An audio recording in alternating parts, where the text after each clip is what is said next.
স্বৈরাচারের পতন এবং তার পলায়নটা কখনো সম্মানজনক হয় না।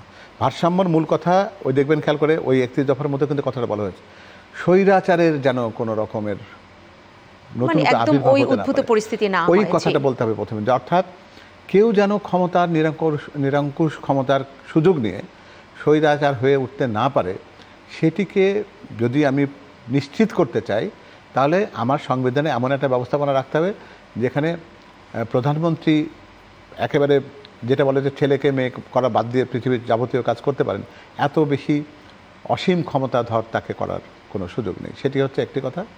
সেটাকে ব্যালেন্স করতে গেলে কী হবে, আমরা রাষ্ট্রযন্ত্রের তো 3টা স্তম্ভের কথা আমরা বলি, আইন বলি, বিচার বিভাগ বলি, আর তার সাথে প্রশাসন বলি।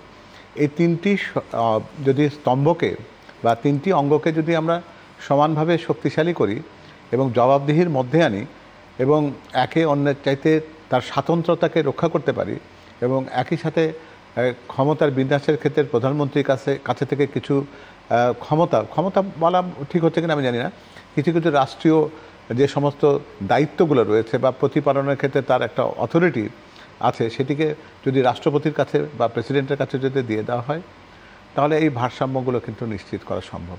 শুধুমাত্র কিছু কথা লিখে দিয়ে কিন্তু এই ভারসাম্যটা নিশ্চিত করা যাবে না। ফলে এই কথা মাথায় রাখতে হবে যে স্বৈরাচার একটা পর্যায় পর্যন্ত হয়তো টিকতে পারে, কিন্তু স্বৈরাচারের পতন এবং তার পলায়নটা কখনো সম্মানজনক হয় না।